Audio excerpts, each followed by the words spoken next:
Okay, so what I've done is I've used a switch and an LED in series, and then most of the rest of this is the LCD setup from the sparkfun kit.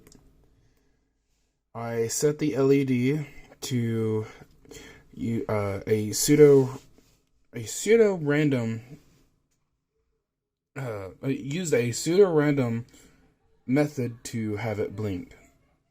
Uh, Hold on.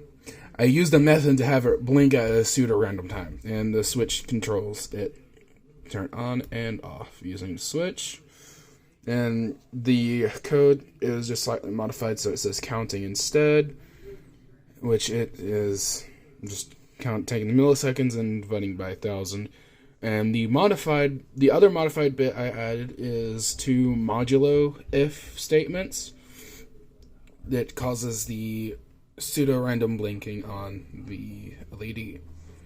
And I say pseudo-random because it's not truly random, as it is just a sequence that you can determine with a calculator. Here's the wire setup.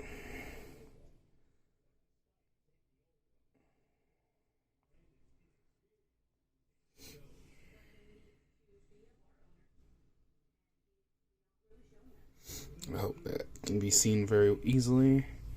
And this is going to be upside down for you, but just so you can see that it is in fact counting. Okay.